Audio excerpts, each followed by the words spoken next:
Welcome to HERPath, the podcast for busy women looking for purpose, health, and happiness. This week, we are going to be exploring what is perfectionist or perfection, excuse me, and how this can affect your life and maybe what you could do to change your view on what is perfection. And I'd like to start with a definition that I got from Google. And it says that perfection is the condition, state, or quality of being free or as free as possible from all flaws or defects. And when I read this definition, I feel like, well, who is judging that flawless perfectionism? And I feel like perfection, just like beauty, is in the eye of the beholder.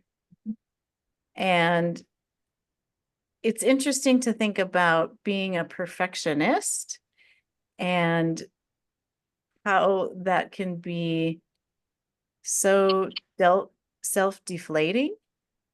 And I think initially it's a thought that if things are perfect or I do things perfectly, others will be happy or others will approve of me. It's seeking other people's approval and feeling like you belong.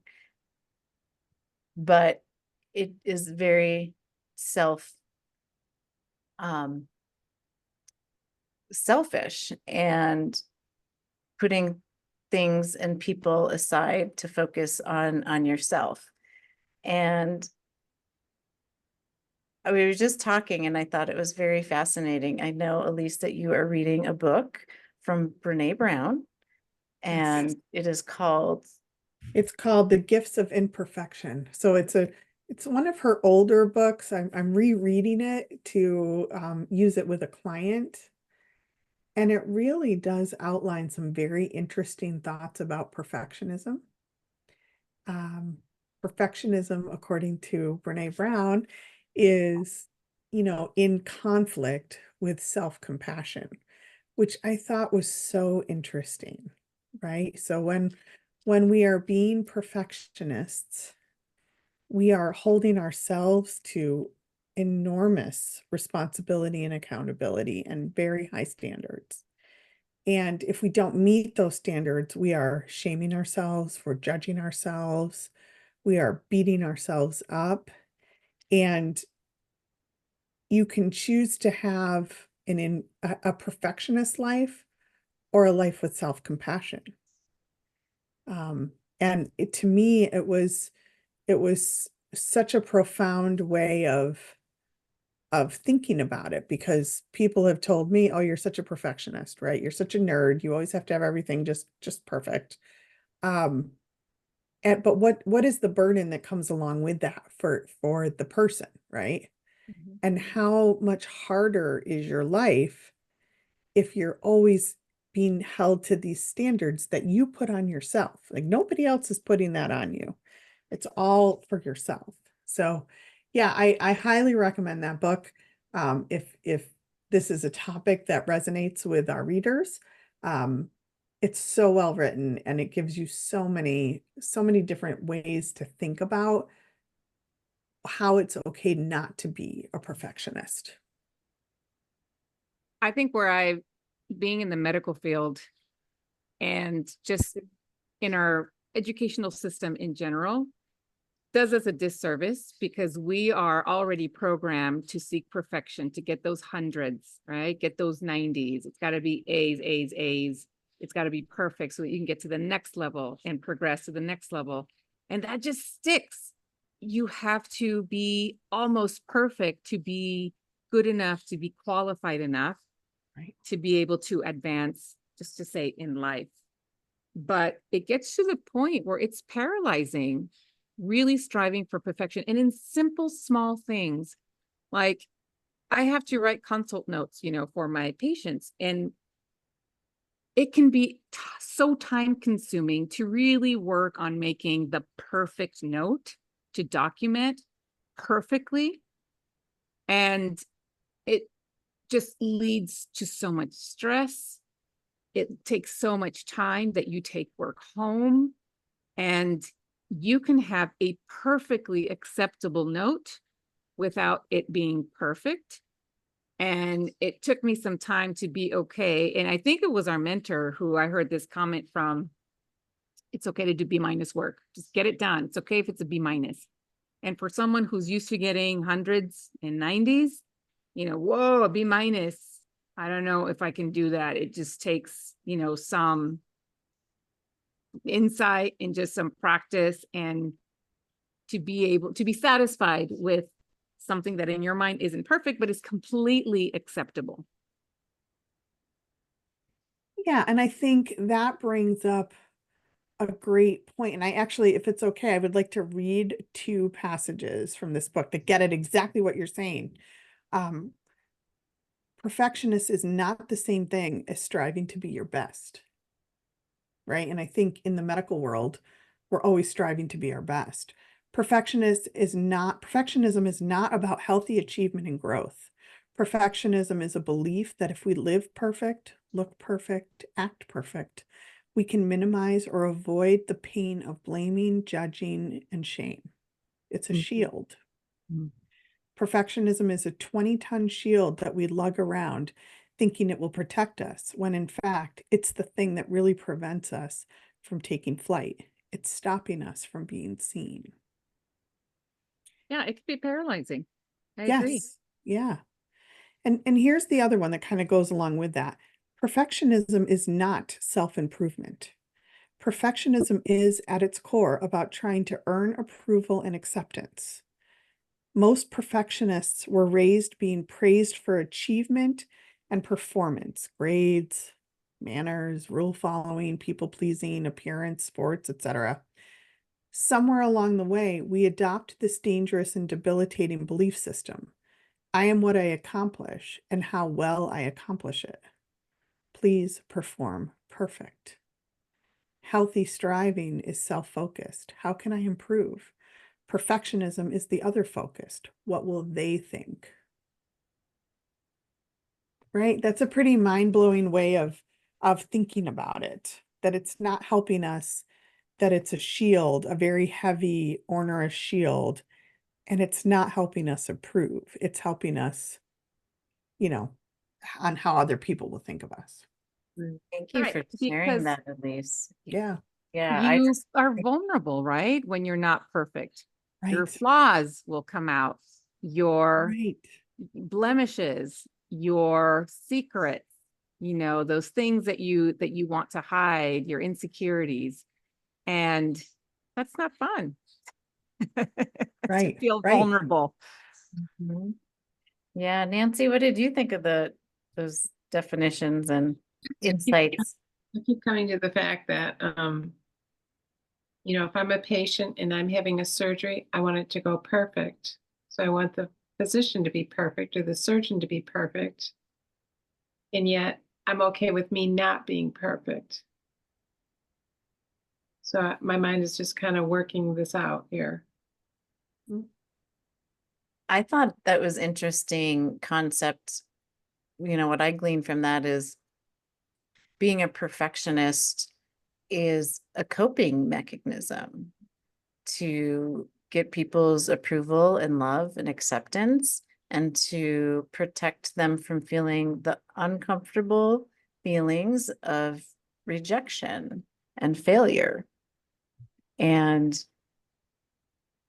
thinking about our work that we do, we teach our clients how to feel all of the emotions that are available to us as humans. The good ones and the not so fun ones to feel, the uncomfortable, right? The 50-50. And so much of our time is spent avoiding feeling rejection, feeling like a failure, feeling anxious, feeling sad.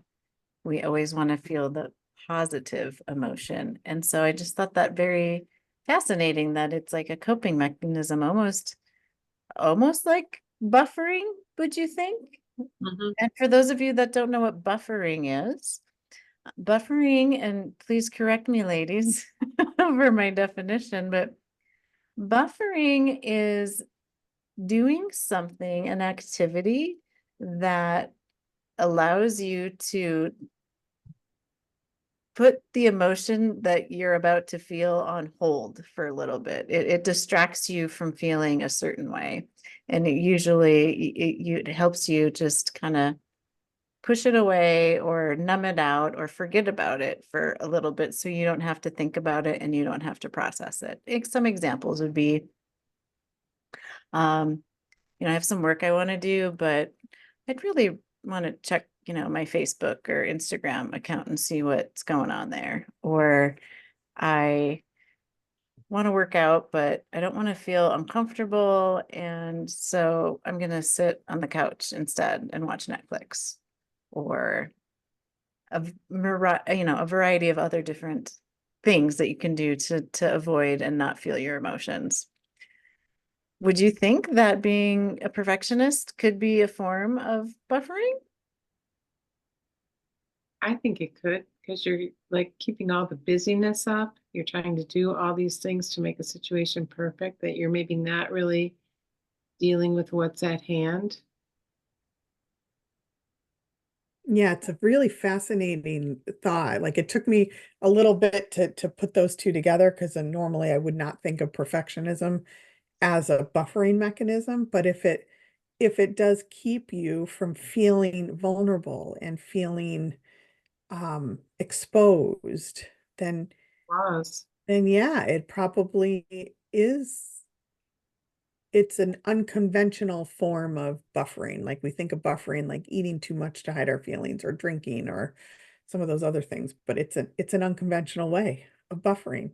Buffering. And there's usually Fascinating. like a net negative consequence to buffering. With overeating, we gain weight. With, over drinking, we become dependent on alcohol or have hangovers, or, act silly and not ourselves. And with other things, there's procrastination. And so with perfectionism, I wonder if there is a net negative that happens. But after you were reading, it sounds like it's exhausting. So there is a net negative of feeling exhausted, living, in blame and shame and judgment of yourself, and always being self-critical and never Yeah. being good enough.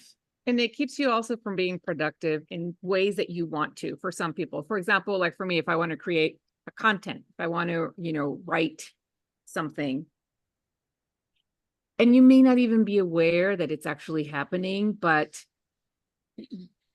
it took me some practice to figure out how to do, just let it out, with all the grammar mistakes, with the spelling, with the ideas that don't flow, just get it all out there and then clean it up afterwards. And so I think, at least for me, my feeling that it has to come out exactly the way it needs to and be, perfect from the beginning, keeps me from doing anything at all. And I see that also in, trying to make, let's say, weight loss, trying to make a change. People go to the extremes and think it's got to be a perfect way of doing it. Every day I have to have this pre-planned meal, this structure, and I need to follow it perfectly every day. One day doesn't go as planned. That's it. It's not perfect anymore. Nothing's working. I might as well not do anything. And so it can definitely get in the way of our goals, and stumbling, making mistakes, not being perfect, not following a plan 100%. That's how we get our biggest gains. That's how we really learn how to improve, how to make things better. That sometimes perfection is not the actual goal. Sometimes it's the process, and maybe seeking that. I mean, I don't think there is anything wrong with seeking perfection or striving for perfection or striving for, that excellence, but I think it's the road in getting there that sometimes is where the biggest gains or the biggest advances come in. Yeah, the journey, learning from the journey and not the outcome. Yeah, and just putting your tennis shoes on, showing up to the gym or starting that walk, and maybe you only do a third of the workout, and then you stop. That's okay. Next time, maybe you'll do a little bit more. And maybe next time you'll do a little bit more. Or working on, the meal prepping and the grocery shopping. This week, maybe you had 3 of your planned meals. It's okay. It's a start. Over time, we start developing those muscles, those neural pathways, that way of thinking where it just becomes so much more fluid and so much more natural and so easier to follow a desired path than to being stuck in, it's not going the way I want. It's not exactly how it's supposed to be. I'm not getting the results that, that I was promised. So that's it. I'm not going to try anymore. I'm going to stop because it's not perfect. It's not happening. I'm not getting the results. And then that's just inaction, and we get nothing from inaction. It's either all or nothing with We perfectionism, are or we're so making, all or nothing all the time. right, versus making those little steps forward, the progress, right? What is Right. that statement? Progress, not perfection, right? Exactly. Making progress, we may fall, we may trip, we may stumble along the way, but we're always moving forward. Right. Yeah, it's celebrating the small wins along the way. Like just, something that I don't remember where I heard it or where I read it, but just being 1% forward or trying to improve yourself or move more forward towards whatever goal it is you're after, just 1%, it's just a teeny, just like, it's not even a step, it's a half a step every day, and giving yourself credit for taking that forward step. Mhm. And eventually you will step backwards, you will fail, you'll fall off. And I think in that moment, that's where the self-compassion comes in instead of the perfectionism. And self-compassion will help you, give you that momentum to dust yourself off, you know, hey, like how you would treat a friend if, they did something like they did a failure and they're being really hard on themselves. You're not gonna, yeah, you really suck. You shouldn't have tried it anyway. And you might as well just go home. And you're not gonna do that to your friend, right? You're gonna Never pick, say that. no, you'll be their best cheerleader. And so we need to be our best cheerleaders to ourselves. Talk to And ourselves as we would a child, right? We would never. Oh, absolutely. yes. I'll tell you the story. So this weekend, Elisa, my 7-year-old, she's learning how to ride her bike without training wheels. And she's been doing weight. She wanted to do the longer bike trail. So it does involve going through streets before getting to the trail. And on the trail, she, there was a sharp turn with a big post at the turn. We're like, okay, just look straight. Don't look at the pole. Okay, just look straight, and you will turn in that direction.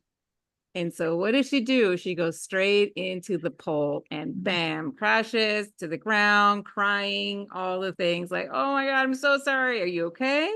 We're not. We were going to make it to the lake to feed the duckies. We were like halfway there. Do you want to stop? We can go home. It's okay. We can go home. I'm okay. I have the bread in my bag. I want to go feed the duckies. All right. We get back on the bike. Another down the road, there's a bridge. It's a little bit uphill. She's going up the hill. She wobbles on the bridge and bam, straight into the railing of the bridge. And her face goes into the railing this time. She falls, crying again, screaming. And like, oh my God, are you okay? Okay, she was fine. She did get scratches on her face. I'm like, all right, honey, it's okay. That was a hard hill, but you did great. You made it up the hill. Do you want to go back home? Or, the lake is right there. We can see it. And got back on her bike and we made it all the way back, all the way to the lake. The way back home was easier. She felt more confident. She made it all the way. We did have to have a few stops to rest, but not once did she want to stop or say, I want to go home, and it was hard. I mean, she was literally crying and she got scratches on herself. but she made it. And we went through this with the 3 other kids, so we know how painful, and we knew what to expect. But that's kind of like in life, when you are, striving for something, wanting to reach it, you're going to fall on your ass, you're going to fall on your face, you're going to get some cuts, you're going to get some bruises. But if you persevere and you keep trying, you'll eventually make it to that goal. But sometimes the way there isn't a straight, perfect, easy path. Right. And look at the way you talk to your daughter, right? Now imagine if it was, if it was you and you smashed into that pole, would you talk to yourself as kindly as you did to your daughter? Or would be like, Oh "What are no, you I would doing, quit. you I would idiot?" say, Yeah. I'm getting Uber. I'm getting Yeah. someone to come pick me up, take me home. Right, right. So we have to learn how to talk to ourselves like we would a child. Yeah, That Yeah. is really good advice for all of us and for all of our listeners. yes. Absolutely. Anything else that has come up for any of y'all that you'd like to share or brought you some insight or ahas? Okay. Well, I've really enjoyed this topic. It was very interesting, and something just popped into my mind that I used to say a lot. It's not mine. I've heard it from somewhere. And maybe it's famous. I don't know, but I love it. And I think I'm going to start saying this to myself again, but I'm perfectly imperfect. And until next week, I want to invite you all to be perfectly imperfect. And if this episode was helpful, if you found it fun or entertaining, please like and subscribe and share with your friends. And we'll see you next week. Bye.